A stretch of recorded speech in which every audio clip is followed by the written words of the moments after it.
All right. Happy Friday, everyone, and welcome to another episode of Learning Tech Talks, where we are exploring the landscape of learning technology while cutting through the fluff to answer the questions you need answered to build out your digital learning ecosystem. Today, I'm joined by, Nelson, I'm going to try this one again. Nelson, what is it? I can't. That's all right. Sivalignam. All right. And John Magnus from HowNow. Get your time with my surname, Chris. What's that? Get your time with my surname. Yeah, really tough one. Is it John? John, is that right? Okay, good. Got that one. John Magnus, and they're from HowNow. And today we're taking another swing at the LXP, learning into the flow of work. We'll tackle some other big buzz terms right now. For those of you who are already joining us live, be sure to give us a thumbs up, tag in somebody who would benefit from the conversation.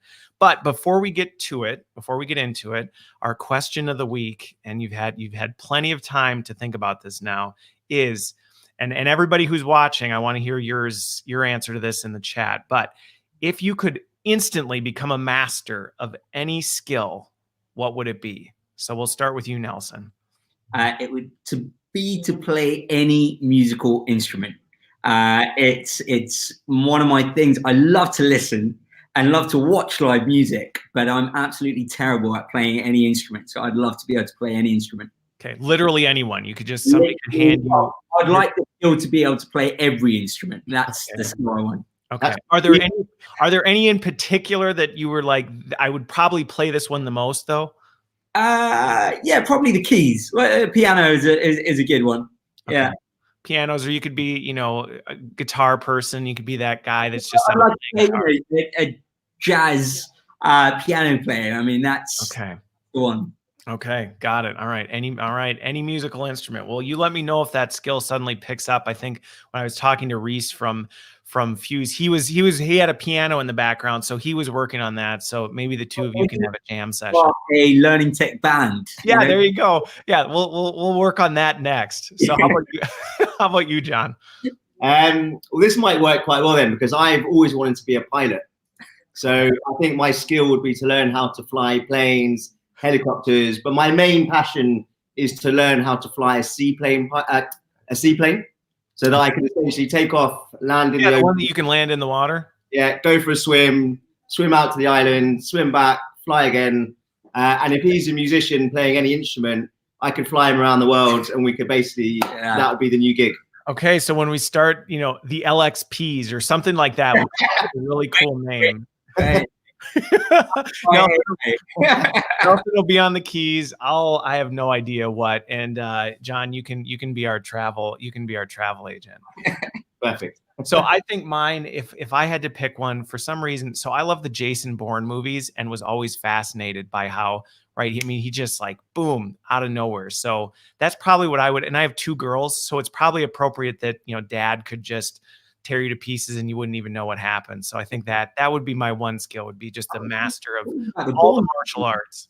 Talking about the Bourne movies, Chris, you have got a bit of a Jason Statham kind of look going. I'll take that as a compliment. I think it's just the lack of hair. That's probably about the only thing Jason Bourne and I have in common. Well, perfect.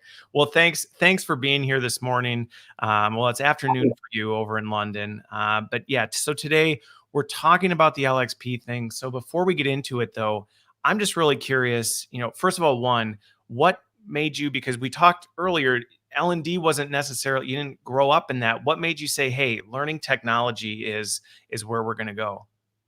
Yeah, I guess if you look at the mix of the team, we're essentially technologists, consultants, former teachers, bankers. So it's a mix of different people. But I would say the one thing that we all have in common is we've all been victims of really bad training at work. So we know what bad training looks like. And one of the things we noticed was, in the time we've been at work, a lot's changed about the workplace. The way we communicate at work, the way we manage our documents and files, and a lot of things changed, but actually training hasn't changed significantly in that time period. And, being technologists and having started businesses before, you're always drawn to things that it's a problem that's been there for a while and not being addressed in the way we would. And so that's really what drew us to it. We thought it's an important problem. And on a wider scale, it's a problem where you can add significant value, because this is not a tick box exercise. To be able to drive continuous learning and to close the existing skills gap, if we don't do it, we are looking at a huge section of the population who are going to be socially and economically irrelevant. So it was a problem that we knew needed solving, and it's a problem we knew if we solved it in the right way would have a great impact. And that's what drew us to it. Yeah, and I suppose the other thing is, outside of work, we're all used to far more advanced technology and ways of consuming things, whether it's, Amazon, everyone always talks about Netflix and Spotify. Don't bring up that analogy. You can't get away from it now, but we're all used to using far more advanced technologies to consume, and to buy and to read and to watch and to listen. And so the disconnect between the outside world and what happens in work is too wide now. And that's why I think, it is time to kind of, narrow that gap in terms of behaviors and how we're doing things. Yeah. Well, and I think we are at a little bit of a tipping point. I think we've been able to not necessarily tread into this space for a long time. But now with the speed at which people need to be able to develop and the speed at which the half-life of skills is just rapidly dwindling. And so the traditional approach just isn't working. So I think there are plenty of us out there who are begrudgingly moving into this space, but it's a space we can't avoid. So what is your background? Tell me a little bit about your background before you went into LXPs. What did you do before this? You said technologist. What does that mean? I'll go first. It's slightly more boring, but my background is essentially in banking. Okay. So I first came out of university and went and worked at UBS, and then kind of had majority of my and I can tell you now, not without a bias to HowNow, but in general, the learning offering when I was in banking is significantly different to what it is now. And that's a good thing because, it's moved along. But my background is predominantly corporate, compliance training, tick the box, didn't want to do it, got a reminder, still didn't want to do it, so that's basically my background, I'd say. Are you saying you just hit the next button until you got to the quiz sometimes? Did you? Or I got my friend to do it. I can't remember. Unbelievable. Okay, how about you, Nelson? So mix is a short career of, I guess my kind of corporate career is at L'Oreal, then I was at Apple, and then I started a production company with my brother, who I also started this with. Production company making essentially films, commercials, music videos. Then we got into our first video technology business, which we ran for about 4 years and ended up licensing that technology to one of the largest reservation platforms in Europe at the time. And then, then we decided we were looking at this problem and kind of started this. So pretty much in kind of technology or film and media. Okay, got it. So when you say, right, so HowNow, you're in the LXP, I guess, category would be, if we were to kind of peg you with that. But LXP, in my opinion, everybody has a different definition of what that means. Everybody says SharePoint technically could be an LXP. When you say, hey, we're in the LXP category, how are you really defining that? Or what are you bringing to the table that, you think is really compelling? The truth is, Chris, we don't actually go out saying we're in the LXP category, or rather, we don't necessarily describe ourselves in that way. We essentially call ourselves, we're a learning platform. That we're an intelligent learning platform. Okay. And the learning experience is an element of it. And I guess that exists as a category because typically people might not want to get rid of their LMS and they want to build out a stack on that, which is fine. But essentially we look at it more as comprehensively let me take it back. So the question we asked ourselves was, what would learning look like if you built it from the ground up today? And we asked ourselves that question around 4 years or so ago. And so it wasn't to retrofit any existing systems. It wasn't to be, restricted to the way things have been done for the last 20 years. Because actually, if you look at some of the more enterprise systems that exist, a lot of the core technology and functionality was developed a decade or more ago. So we had the benefit, because we were starting up 4 years ago, to ask the question of what does it look like if we'd start from a blank canvas. Okay. And that was looking at learning end to end. And what does learning mean today? And what are you trying to achieve?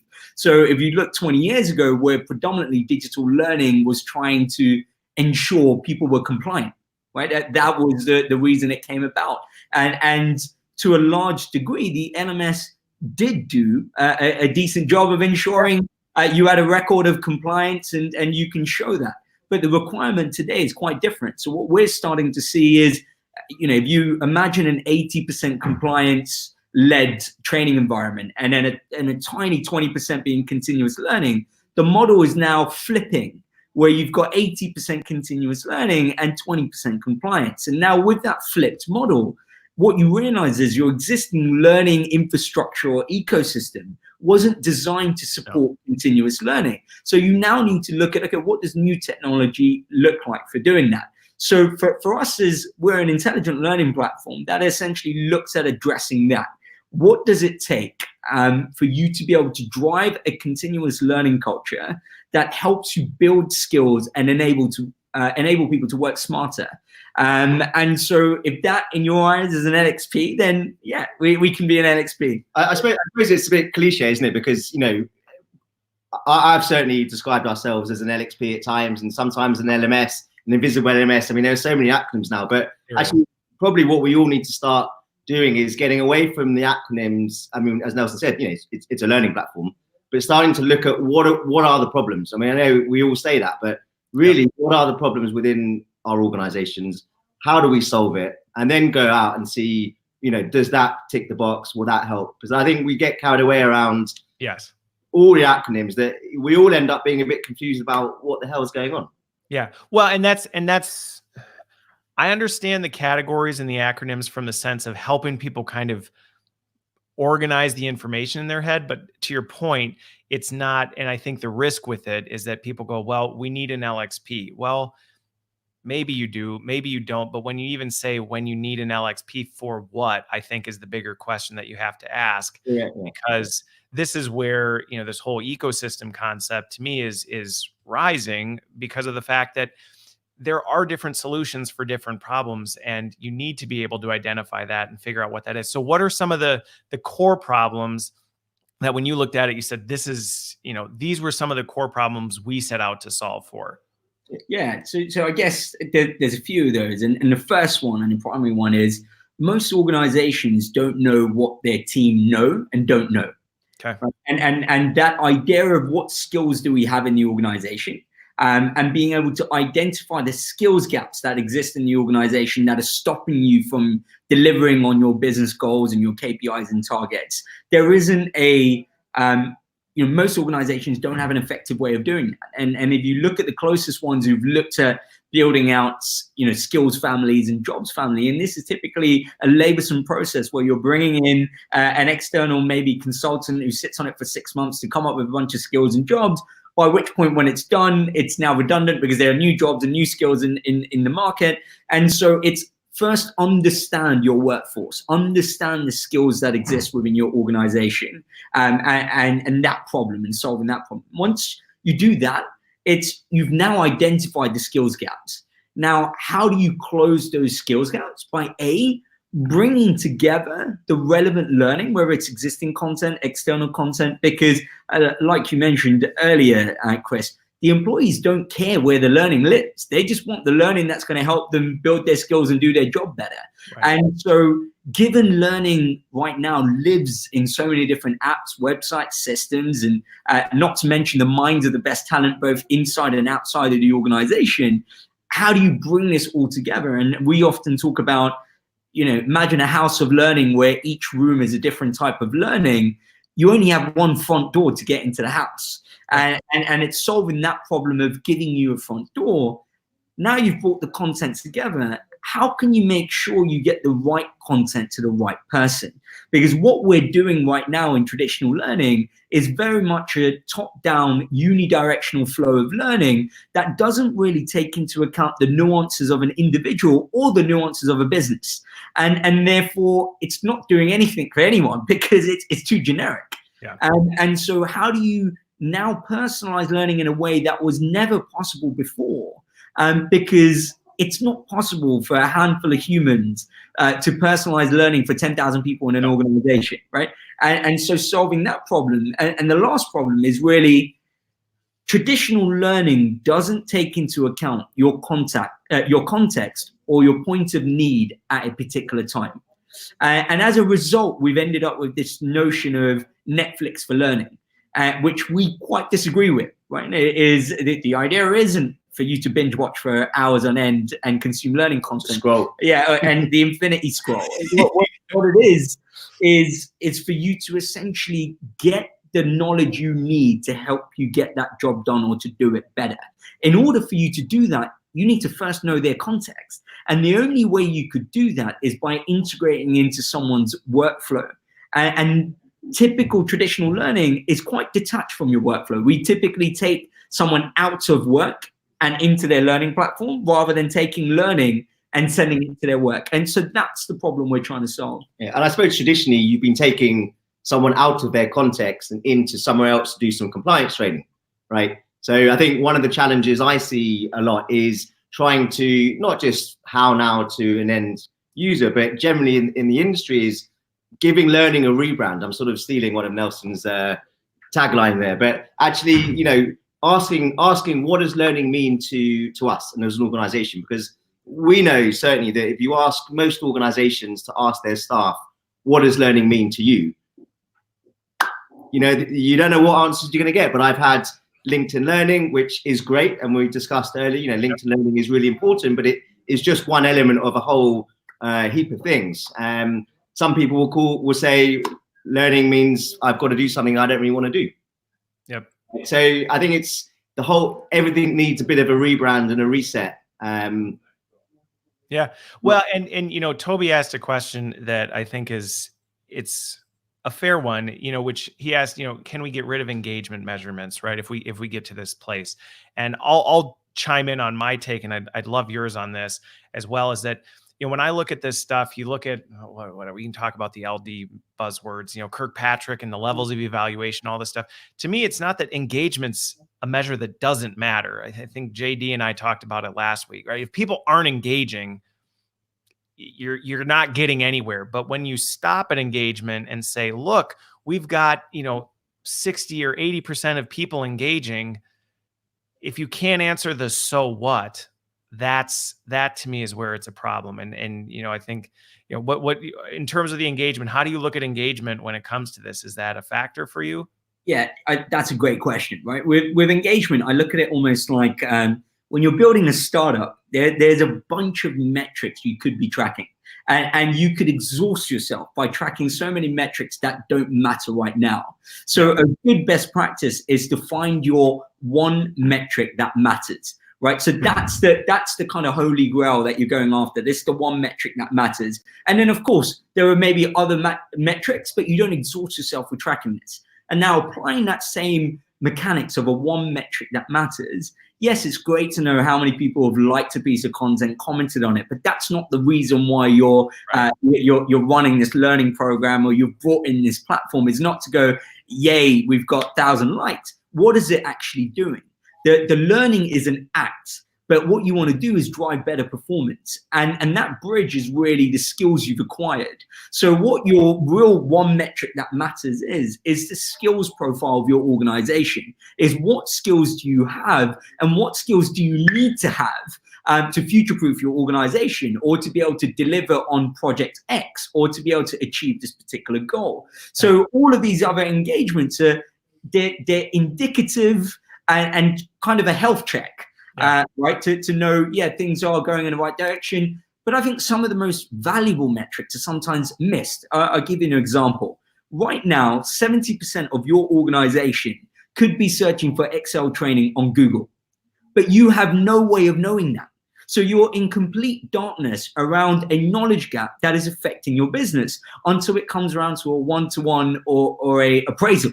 And so what we're able to do with HowNow is give you real-time search data from this single source of all of your relevant learning that gives you a real-time indication of demand and what people are looking for. Therefore, you can identify your knowledge gaps and content gaps. So it is it's not about course completion.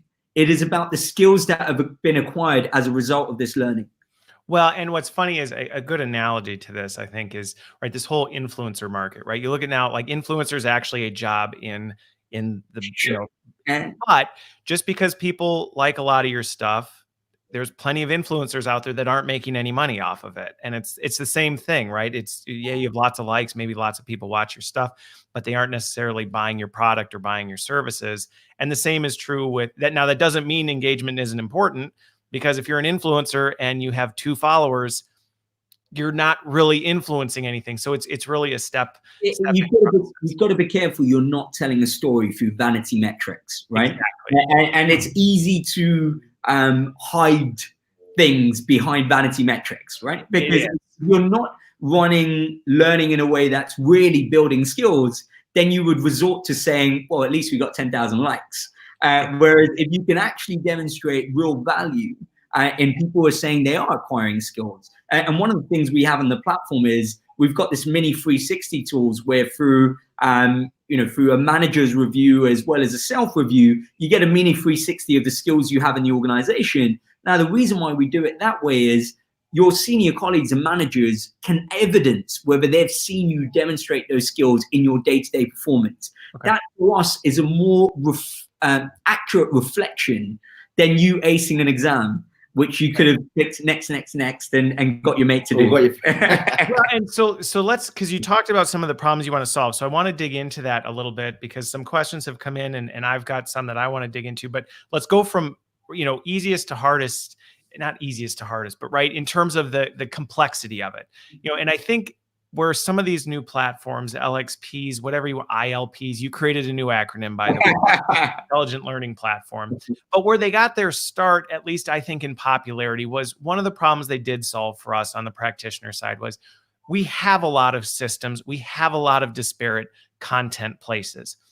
And it is a struggle, to your point. If we don't know people are searching for this or they're accessing that, it's hard for us to operate on, okay, these are the things people need. These are the resources people are using, and these are the things that they don't. And I think that is a fair problem to say, yeah, we're bringing that together. We're bringing that together in an intelligent way so that there is not the organizational confusion around where do we go to find this stuff, and kind of creating that, as you said, the front door. I think where it's not enough is to stop there and say, ta-da, hooray, we've now connected all our SharePoint sites and our content sites, and we have the one portal where everybody can go. Now, with that though, connecting those things it's not necessarily easy. So talk a little bit about, how are you connecting this disparate information together to tell a holistic story of, hey, this is what really is going on in terms of the usage. We'll dig into the skills and the other side of it. But, as we look at that content, how are you helping do that? Or how is HowNow doing that? Yeah, so Chris, like you mentioned, I think that the easy part of this is actually bringing together the learning ecosystem, because whether it's a content library or it's an existing app or system like Office 365 or Slack or for any of those kind of enterprise applications, most of these things these days have APIs. Now, even if you don't know what an API is, what you need to know is now is probably the best time to buy enterprise software because of this API-based architecture that we have. Because no longer do you have to carve what you need out of a rock. You now could build the learning ecosystem you want out of Lego blocks. And so we've now got the opportunity to buy in each of the areas and get them to talk to each other via API integration. So that the kind of bringing all of this together is, I would say, the relatively easy part. And like you rightly pointed out, this is not a question of aggregation. Just because, now what you've done is instead of me going to 15 different places, you've brought all of these 15 different places into one place. That in itself doesn't solve the problem. Right. And that's why that's the beginning. Once you've got all of this content together, you now need to work out what is the right content for the right person at the right time. And that is where the challenge is. And that's where you need to understand, okay, we've got this content together. How do we know what's relevant to you? So, to start off with, one of the things we do is we collect and analyze millions and millions of job posts in different countries across different sectors in real time to identify what the most in-demand skills are for any particular job title. Okay. So what that gives us is a real-time view of what the market says you should know for your job title. So what used to take months and months for you to build out as a skills family, on day one now, when you go into HowNow and we know your job title, you get given a list of skills saying this is what you should have. And then you do your self-review and peer review to give us a skills proficiency level for the list of skills you have. Now, with that data, combine that with behavioral insights around, do you like to read, watch, listen, or go to a face-to-face training session? We can benchmark you against similar people to you within the organization. We leverage all of these different data points. In addition, we also take into account your context. So are you looking at this in the web app? Are you looking at this in the mobile app? Are you looking at this whilst you're inside your sales CRM? We also leverage that data point to be able to surface what we think is the most relevant learning content for you.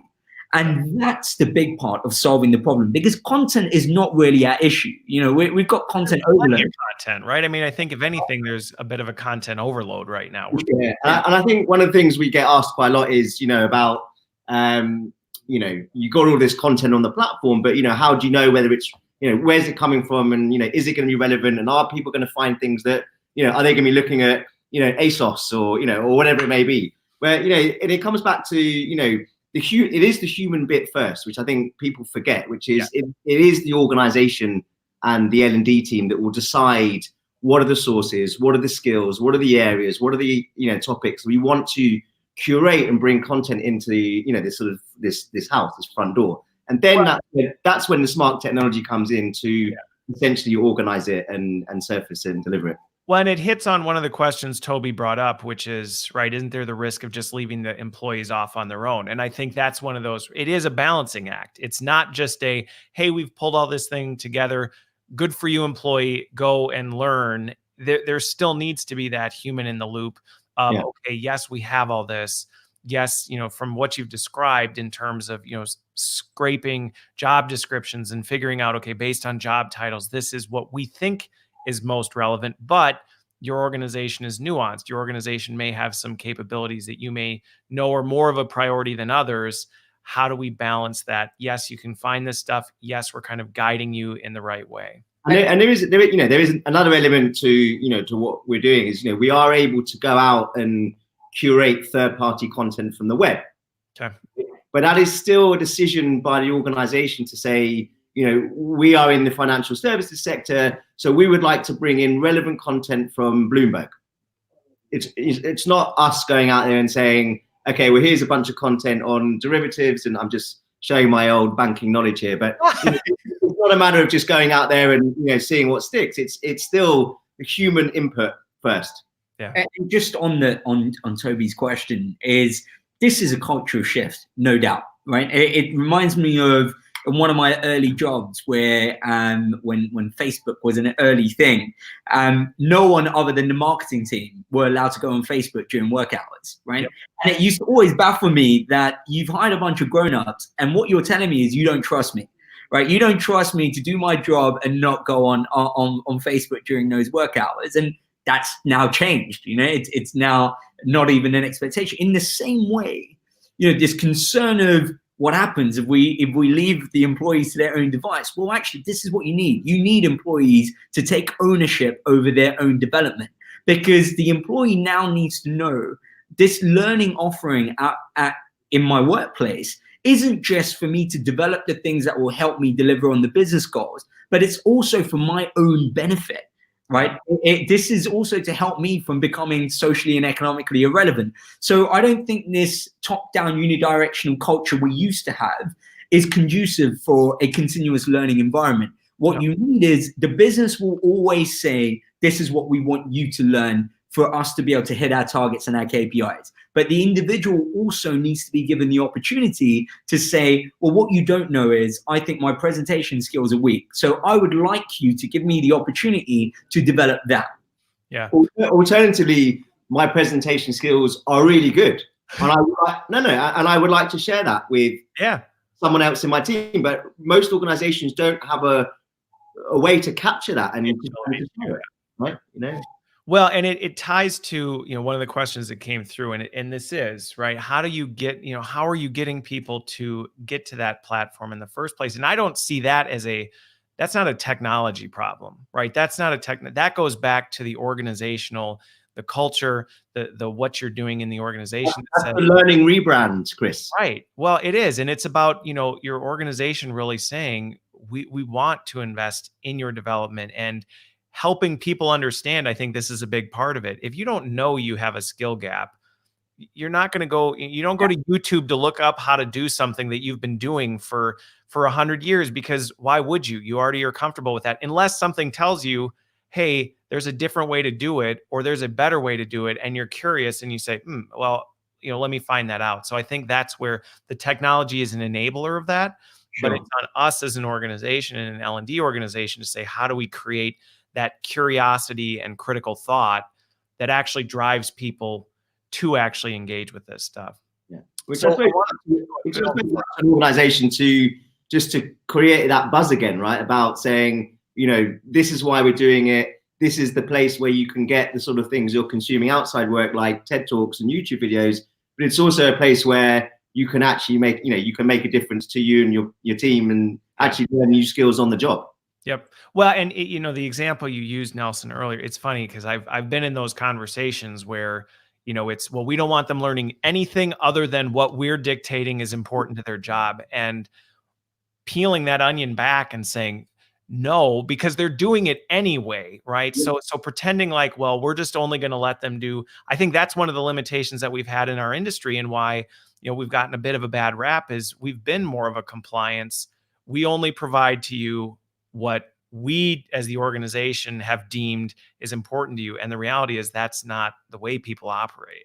Yeah. I'm sorry, just Chris, just before you I think, you know, going back to the question about how do you get people onto a or the learning platform, I think it's probably a nice direction to go into about how, or what is learning in the flow of work and what does contextual learning mean? Because actually, you know, we talk a lot about, you know, lowering the barriers of entry to learning, right? So if you stop taking people out of the context that they're working in and allow them to find what they need or, you know, learn on the job, then actually, in a way, you're not really taking anyone to a learning platform. You're bringing the knowledge to them. Yeah. And that significantly drives engagement, but it also lowers the barrier, you know, of entry to find this. Yeah. Well, and we'll get to the flow of work learning piece. You know, that's kind of point 3 I want to get to, because I think it's an important one. And again, this whole concept that, well, our goal should be to create the one portal everyone goes to. I at least personally, I'm like, no, because that's not the way. If you told me I could only install one app on my phone, I'd throw the phone out. Like I'd be like, forget it. I'm not using this phone. What would be your one app? I wouldn't have one because, right, that's what I'm saying. That's this concept that you're going to have the one app where you do your shopping on Amazon, you order dinner, you use your GPS. Like, I don't want one app for that. I want the apps that I need to be able to consume the information or to get what I need out of it. So we'll get to that. But I want to talk on the skills piece, because I really am curious more into how you're digging into the skills, because I think for too long when we've looked at skills, you know, it's been purely a what content did people consume or what content did people like, because obviously if you watch a lot of TED Talks, you're going to be an amazing public speaker because you've seen it so many times. Yeah. When in reality, that's not how it works. You know, it doesn't mean content consumption isn't part of the learning journey, but it's not the end game. So how are you balancing that? Okay, the skill profile, whatever you want to call it, how are you balancing that? And you hinted at it a little bit, but I'm curious how you're tackling that. What skills do you have in an organization and at an individual level? Yeah, so it's exactly what you just said, Chris. I think that learning is the act. It's the means to the end, but it's not the end in itself. And that is what's fundamentally wrong with completion rates, because it assumes learning is the end. And that's where it stops. So looking at learning as means to an end, in that case, it's a skill you're Now, different ways of doing it. The first level, and the level that already exists right now, is you get someone to take an assessment, you certify that this person is now of this proficiency level. Now, we all know by now that just because you've aced an exam, it doesn't make you great at your job. And it doesn't mean you have those skills. However, this goes back to what I mentioned earlier. It's evidencing it. Of course, it's subjective because you're getting your peers to evidence it, but it's more an accurate reflection within the organizational context. Because if I'm doing great work, if you've been my manager for the last 2 years, and you can see in the last 6 months, having done X amount of learning, I'm now demonstrating better Excel skills, or I'm now demonstrating better leadership in my team, then you can evidence that through this rating. And through this review system that we've got on the platform. So the evidencing and this mini 360 allows you to get, although it's subjective, but a relatively accurate representation of whether you've acquired skills as a result of this learning. And an important thing here is this entire review process is very light touch. And I think this is where organizations sometimes have a very exhaustive process of acquiring skills and, coming up with a 20-question assessment for working out what your skills are. If you make it that difficult, it won't be continuous. It needs to be light touch enough that I will do it when I join the HowNow platform. Then once I've done a bit of a significant amount of Excel training, then I get a little nudge to say, look, you've been doing a lot of learning and it's been some time. Do you want to update your rating? And when you update your rating, your manager and your senior colleagues also get a nudge to say, have you seen this person perform better as a result of this learning they've been doing? And because it's so light touch, you're now getting a continuous check-in to understand the skills progression. And that's fundamental. We often say, if skills is your currency, we'll make it rain. And that's really what it should be. You should be looking at the skill stack you have within your organization. And that's how we do that. Okay.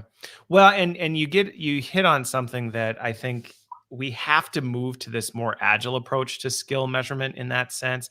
I mean, I think you can go a lot of different directions with this, but I get why we haven't necessarily, right? Coming from the practitioner side, I completely understand why we haven't done a great job in this area, because it historically was a massive undertaking to deconstruct skills, to assess each individual and try and figure out, where they are, which is why we leveraged, surveys, or we tried to do these things in aggregate, which didn't necessarily tell us a whole lot. It maybe told us a tiny bit and we overstated what that is, but it was a limitation of what we could do with the resources we have. And to me, that's one of the exciting things about some of these technologies, is the fact that, okay, it is more scalable to start to assess at an individual level, what are people good at? And I think the point you brought up is the natural tendency is to be like, okay, we're going to assess Nelson's skills. Here's your 20-page rubric with each skill, give them a 1, 3, 5 on these 37 questions.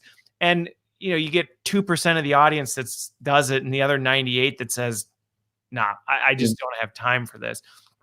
So I think it's interesting that nudge really is driving more towards, are we progressing? Let's identify what the skills are, because obviously they're important.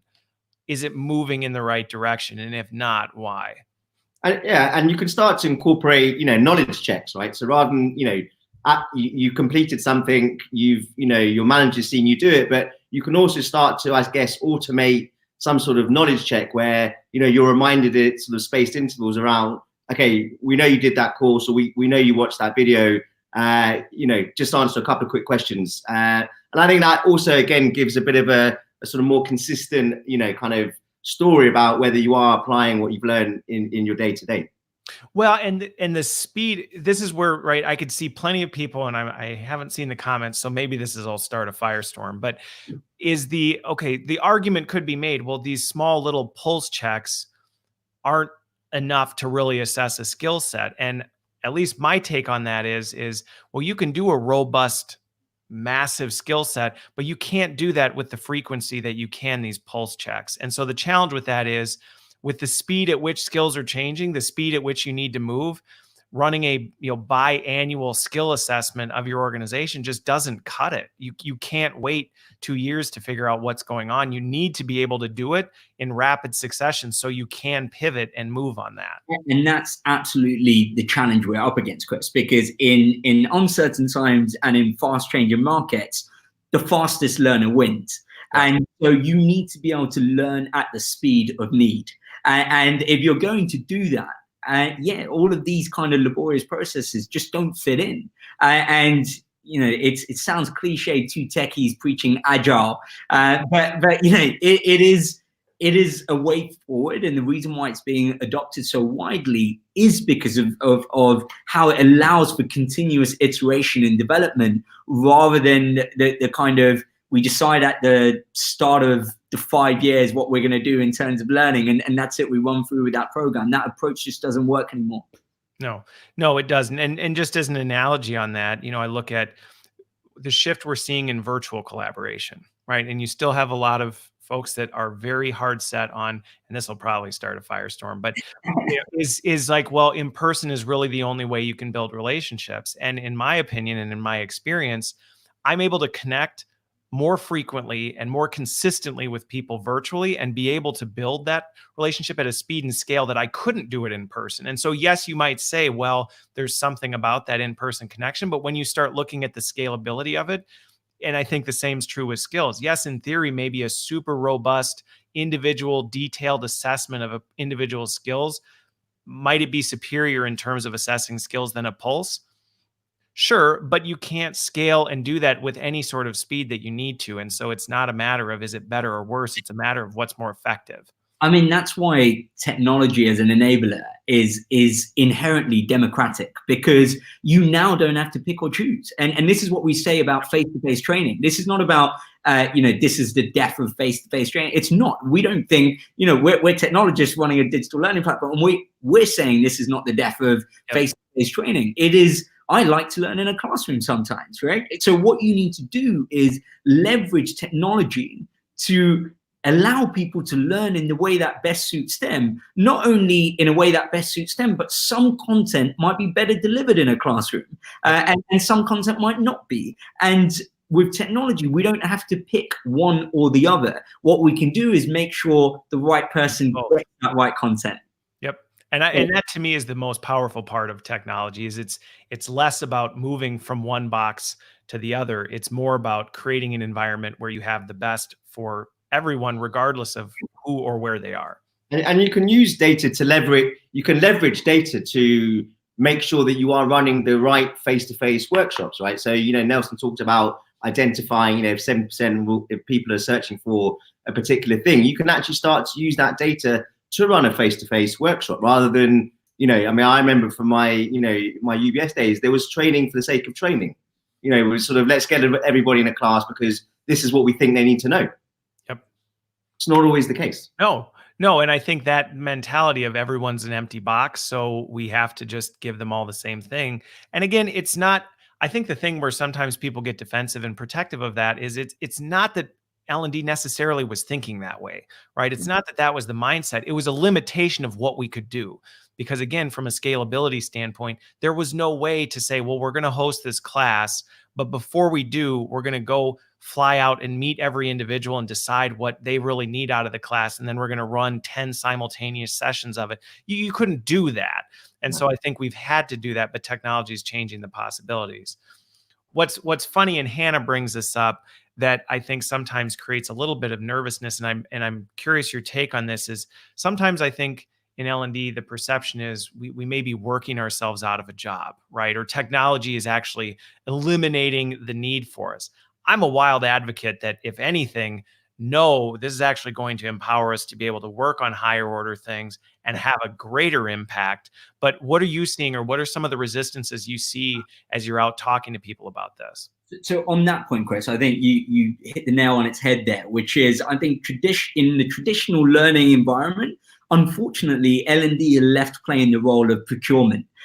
What they're essentially doing is they're told a requirement and they go out and procure, trainers and learning providers and having to deal with the admin associated with that, everything from the logistics of booking a room to the invoicing of has this been paid, has catering been taken to, all of this learning admin falls under L&D, which of technology being able to bring all of this learning together, getting it to the right person, to automate a lot of the administration process that's going in, and giving you effective data for you to be able to demonstrate the ROI of what you're doing.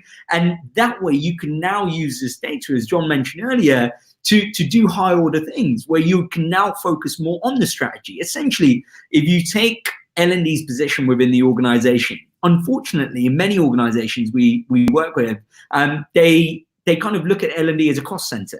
Now, L&D, at the very least, should be a value center, but it should be absolutely a profit center. Because what we're talking about is someone who can sit at the table, look at the direction of the business and the business goals, and then look at the data to say, well, this is what you're missing. That's going to stop you from getting from A to B. And now let me plug that gap so you can get from A to B. That, to me, is someone who should sit in the profit center. But that's not what's happening. So L&D needs to get to the table so they can be more strategic and essentially play the role of closing those skills gaps that will help you deliver on your business goals.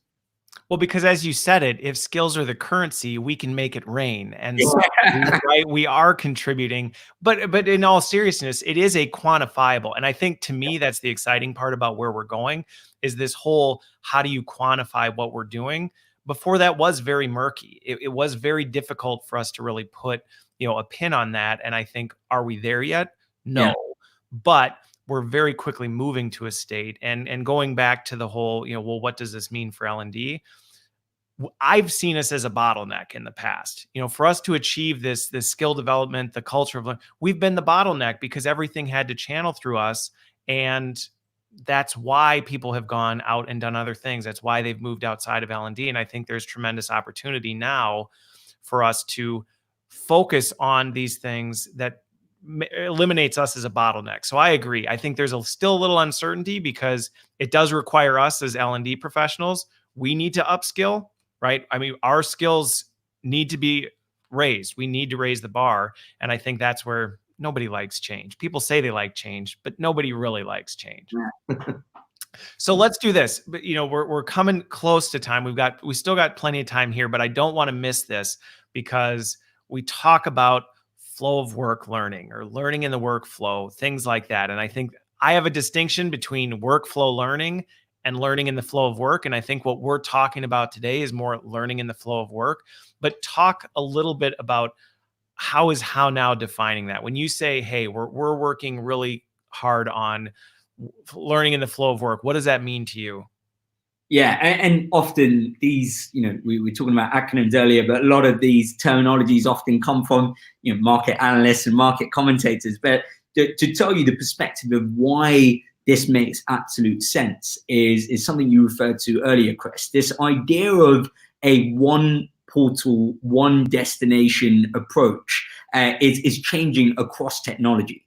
And a good indication of that is we moved away from, if you look at technology in general, we moved away from a one portal to cross device. So people started to expect, I need to have a web app and I also need to have a mobile app.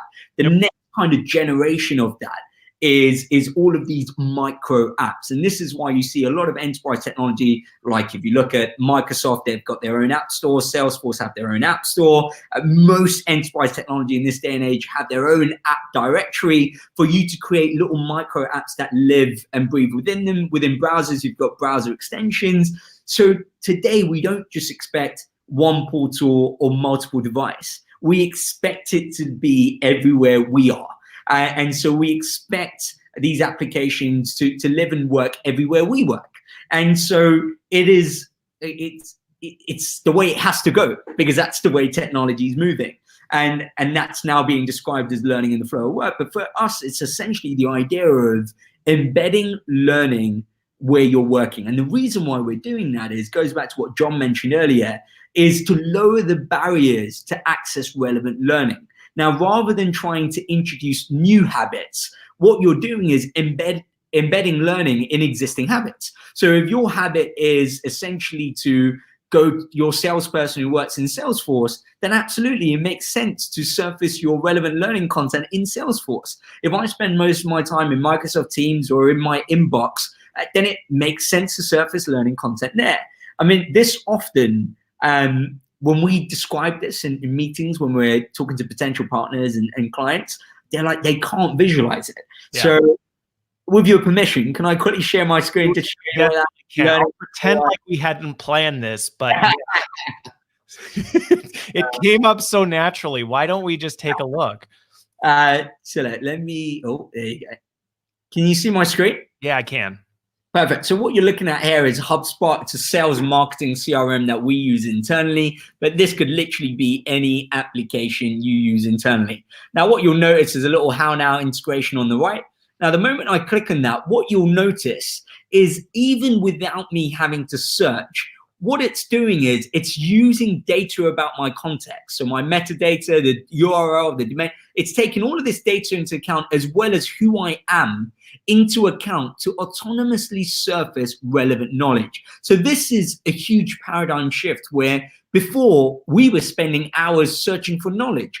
Now we're leveraging very smart technology to make knowledge you need find you right where you need it. And then what I can essentially do is I can open this content without switching context and open it right here. Now, there's so many different use cases for this, but to give you a few examples, imagine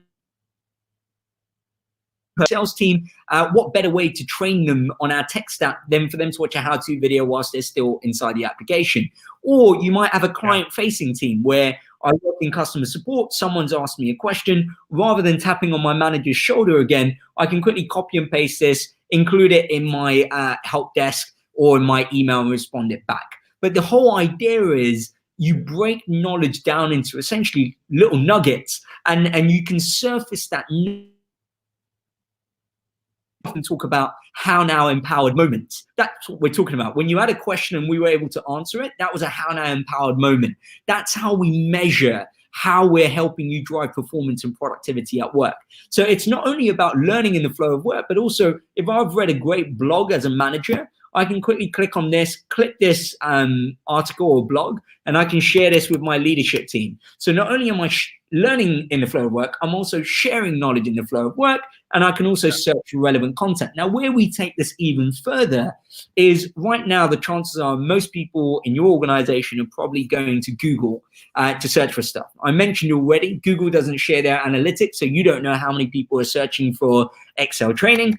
But also, none of your internal training resources where you've spent time and money creating this or purchasing it live on Google. So you're missing out on opportunities to connect someone with the content they need. Until now, what we're able to do is surface relevant learning resources from your internal HowNow learning space on the most visited website on the world.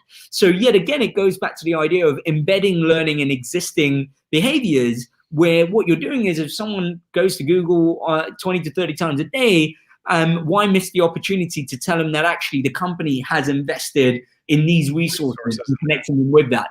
So that's just a few examples, but I mean, you know, we've got a Slack app. Now, to give you an example of how that works is a few different use cases where if you imagine one of my colleagues asks me a question on Slack or on Microsoft Teams for that matter, what I can do is if I don't know the answer, I can type in /HowNow and surface the search results in conversation and then reply back with one of the search results. Another use case is a lot of knowledge transfer these days happens in chat.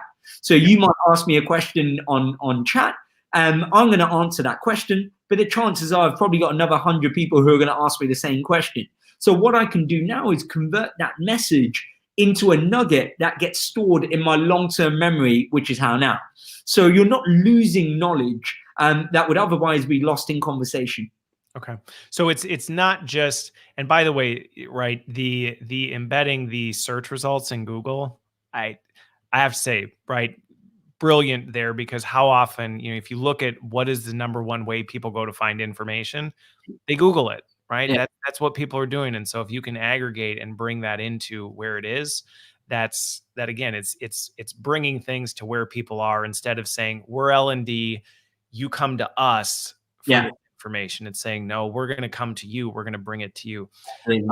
Actually, when Nelson mentioned about, being able to surface internal or external results onto Google search, to remind that individual that, hey, look, as an organization, don't forget we've got this great content that's sitting in our internal knowledge base. I know of certain organizations where some individuals use Google to search. You go to Google straight away because they know that they can very quickly get that, and that's what we're used to. We're used to going to Google to find what we need. So it's an interesting. Well, and again, all the data behind that is only helping us as an organization to be more intelligent and smarter about, what resources are we investing in? What are the resources people really are using? How are we making sure that that's there? The one question I have on that, because it's extremely powerful, yet I think sometimes people are a little bit terrified, when they, you see that now where there's all the posts about people go, oh, I was talking with somebody and then I went to go search on my phone and the first thing that popped up, and there's a little bit of this fear behind it, when really, right, when you see it broken down like that, it's really designed to help. But how do you see organizations, and we probably would have a whole nother talk just on this topic, but I'm curious, how are you seeing people respond to that? Because it is, in some ways, could be interpreted as creepy. Yeah. So, and this is one of the most common questions we get, Chris, when, as you can imagine, that it often goes, I do exactly what I just did there. And it often goes from wow to wait a minute. And it's the most common kind of transformation. And the answer is this: the control is in the user's hand. So none of that search data from Google is stored or captured anywhere. It is just there to reference the links that live in your internal learning space. And if you don't want to see that as an individual, you can change the setting. So to us, this is not a privacy and data as an afterthought. This is data and privacy by design. And so we give all of the control down to the user in terms of what they want to integrate, whether they want it to surface on Google search results or not. So that's the Google search part of it. But on a broader spectrum, now the great thing, and this is, I think, I know you like to demystify, and I want to demystify a certain area around actual AI and how you would surface and power recommendations. The great thing about machine learning in this case is a lot of it, the data doesn't have to go back to the server, and it doesn't need to have personal identification. I don't want to geek out too much, but the great thing about the way, with machine learning, we can work and drive recommendation, it uses the data that's held at the device end to understand your behavioral insights and your engagement metrics to drive the recommendations. It doesn't need to know who you are specifically. It doesn't need to know this is John Magnus in order for it to drive a recommendation. It just uses all of the other data points, and most of that lives on your device end. So often when people ask about data, actually AI is great for data, because no longer do you know, like the traditional way of cookies and capturing that and personal identification around it. It's a very GDPR compliant way of doing it, because you don't need to personally identify who it is. Yep. Well, and I think that's, like I said, we could have a whole nother conversation on that, because I'm happy to geek out on that topic. And I think some of it's going to take some time, right? You look back in 40 years ago, nobody would have dreamed you'd have a device sitting in your house that you would just talk to, no problem. And it's gathering all this intelligence on what your preferences are. And now we do it as though it's no big deal. And I think we'll get there. But one of the other points that Jay brought up, and I think it's one that goes back to the point of, it's about building an ecosystem, not finding the one solution that does everything. Because one of the things she brought up is, right, what we're showing, it's cool, it's helpful for those kind of point of need, giving people some of that development.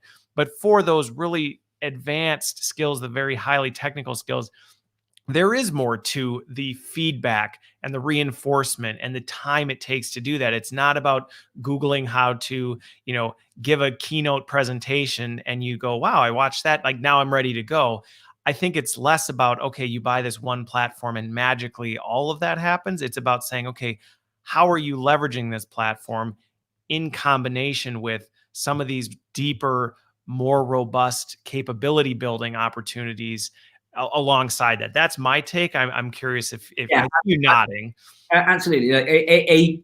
A diverse workforce requires diverse learning.